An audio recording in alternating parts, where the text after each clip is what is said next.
Hi, this is Emmanuel from India, and today we are going to look into the kingdom gospel, which most of the time is relegated into the obscurity by salvation as well as grace gospel.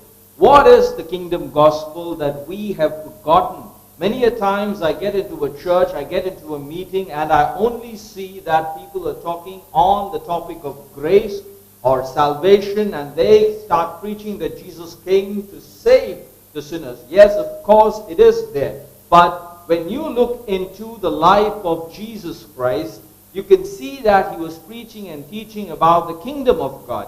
And it was his purpose. When you read in Luke, you see that his purpose was about the kingdom of gospel. He had to go to the other towns and other villages also to speak about the kingdom gospel. So what is this kingdom gospel? See, kingdom gospel is not as universal as people would try to portray it, just like the salvation gospel. Yes, of course, salvation is important, grace is important, but these are all components of kingdom.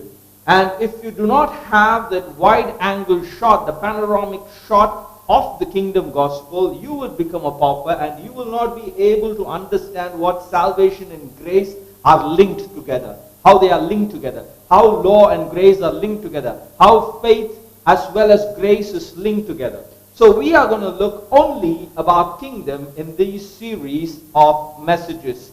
And that has been the witness, martus. Martus means witness in Greek. And when you see that in Luke 24:48, ye are the witnesses of these things, the witnesses of the kingdom of God. And we are only going to look into the kingdom of God revelations that God had laid upon the souls. Because see, kingdom of God is very elusive. It is very exclusive. Only a few people, only a few privileged people are given a vision of it. And you can see that when Jesus Christ utters in many of the passages. You can see that in Matthew 13:11, when the disciples, they come and ask Jesus Christ, and they say, Lord, why are you speaking in parables? And Jesus Christ says, yes, I am speaking in parables because only a few need to know about it. Only a few can understand what I'm talking about. And I came to reveal it only to a few. And in Luke chapter 13 and the verses 23 onward, you see a disciple coming and saying, Lord, are those who are going to be saved few? And you can see Jesus Christ saying that strive to enter through that narrow gate, the narrow door. Not many will strive to find it, but they will not find it. See, there is a majority and minority mathematics that you can see there. The kingdom dynamics working.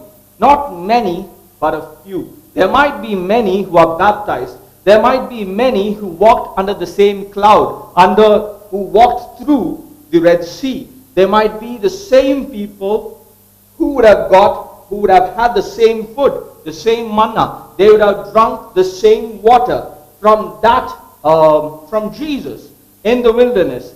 But only a few were able to enter into the land, enter into Canaan. And that is what we see in the spiritual Canaan also. So what are we and where are we standing? Are we standing as the traditional Christian or a Pentecostal Christian who doesn't have any idea about the kingdom? Or are we going to strive forward to understand what the kingdom gospel is all about? You see that only people who are violent will be able to enter into the kingdom of God. Because only the violent people are able to grasp the understanding of what the kingdom gospel is all about. And you can see that in Matthew 4:17, 4:23, you can see Jesus Christ going again and again, preaching to towns and villages only about the kingdom of God. And this is going to be our effort, and I'm going to be very honest about this, that this series is only going to be talking about the kingdom of God. We are going to look into each and every theological aspect, take it hamartiology